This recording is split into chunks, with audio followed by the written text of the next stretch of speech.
अस्सलाम वालेकुम प्यारे बच्चों। तो आज हम कहाँ जा रहे हैं? आज हम जा रहे हैं जंगल में। और जंगल में हम जितने भी एनिमल्स हैं उनके बेबीज के नाम सीखेंगे। तो ये है लायन। लायन के बेबी को बोलेंगे लायन कब। डॉग। डॉग के बेबी को क्या बोलेंगे? पपी। पपी तो बहुत से बच्चों को पसंद होता है। ओह, ये तो आ गई भाई शीप। शीप के बेबी को बोलेंगे लैम्ब। लैम्ब। हॉर्स। हॉर्स के बेबी को क्या बोलेंगे भाई? हॉर्स के बेबी को तो बोलेंगे फॉल। फॉल। कैंगरू। आपको पता है कि कैंगरू का बेबी उसके बैग में रहता है और इसे बोलते हैं जोई। काऊ। वाओ, इसका तो भाई सब बच्चे दूध पीते होंगे। पीते हैं ना आप दूध?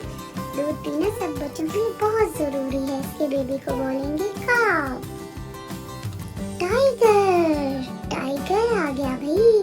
टाइगर के बेबी को बोलेंगे टाइगर कब। टाइगर कब। ये है कैट। कैट का बेबी है किटन। डियर। डियर के बेबी को बोलेंगे फॉन। फॉन। वाओ, ये आ गई भाई डक। डक तो सबको पसंद होती है। डक के बेबी को बोलेंगे डकलिनिंग। डकलिनिंग।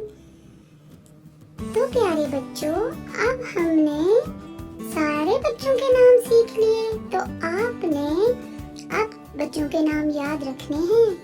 मेरे चैनल को सब्सक्राइब करें। अल्लाह